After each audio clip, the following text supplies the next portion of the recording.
The United Nations General Assembly began today, and with so much going on in our world now, it is a changed event this year.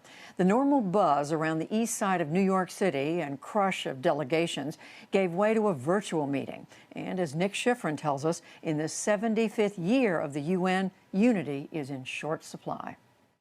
Mr. President, today, the largest diplomatic stage in the world was largely empty, and calls for multilateralism were muted by bilateral tensions. We must hold accountable the nation which unleashed this plague onto the world, China.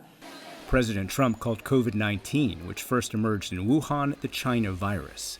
And he accused the UN's World Health Organization, which the U.S. is leaving, of aiding and abetting. The Chinese government and the World Health Organization, which is virtually controlled by China, falsely declared that there was no evidence of human-to-human transmission. The United Nations must hold China accountable for their actions. Each country was allowed one representative, and China's UN Ambassador Zhang Zhuyin responded. China resolutely rejects the baseless accusation against China. In a pre-recorded speech, Chinese President Xi Jinping obliquely criticized President Trump with a reference from literature, the daydreaming knight Don Quixote, who attacks imaginary enemies. Burying one's head in the sand like an ostrich in the face of economic globalization or trying to fight it with Don Quixote's lance goes against the trend of history. Let this be clear, the world will never return to isolation, and no one can sever the ties between countries. That summoning of solidarity comes as the world confronts nearly 1 million COVID deaths, and the U.S. crossed 200,000 today. We must be united. We have seen when countries go in their own direction, the virus goes in every direction. Secretary General Antonio Guterres called for multilateralism and warned the U.S. and China that their confrontation could become conflict. We are moving in a very dangerous direction. Our world cannot afford a future where the two largest economies split the globe in a great fracture, each with its own trade and financial rules and internet and artificial intelligence capacities. The U.S. and China also clashed over climate. China is the world's largest polluter, but today pledged to become carbon neutral by 2060. Criticism of President Trump came from adversaries, including Iranian President Hassan Rouhani, who used the death of George Floyd to accuse the U.S. of failed dominance.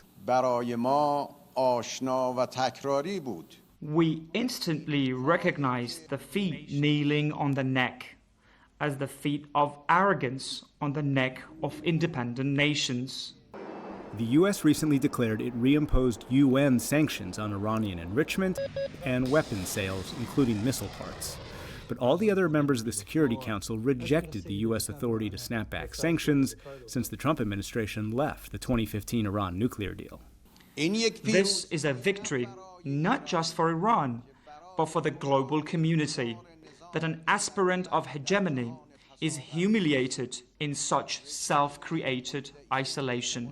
French President Emmanuel Macron reiterated that Europe will not work with the U.S. on snapback.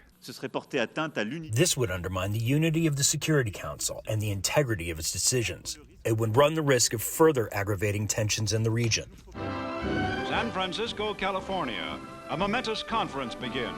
75 years ago, the United Nations was born from the horror of World War II, and another U.S. president gave a remote address. If we do not want to die together in war, we must learn to live together in peace. Today, the Trump administration argues the UN resists reform, lacks transparency, and is vulnerable to autocrats. And President Trump today reiterated his worldview. As president, I have rejected the failed approaches of the past, and I am proudly putting America first, just as you should be putting your countries first. That's okay. That's what you should be doing. The UN has always reflected its membership, and today countries are increasingly nationalist. Guterres warned that wouldn't work for COVID vaccines. We know some countries are reportedly making side deals exclusive for their own populations. Such vaccine nationalism is not only unfair, it is self-defeating. None of us is safe until all of us are safe. Multiple countries are working on dozens of vaccines, some in collaboration, some alone. Scientists fear Russia has rushed its vaccine, but today President Vladimir Putin offered it to the world. We are ready to share our experience and coordinate with all states and international entities, including in supplying the Russian vaccine, which is reliable, safe, and effective to other countries. Yesterday, every country agreed there was no other global organization with as much legitimacy, impact, and power to convene. But if the UN was designed to address global issues, this year it couldn't even meet in person. And Guterres admitted that in the world today there's a surplus of problems and a deficit of solutions. For the PBS NewsHour, I'm Nick Schifrin.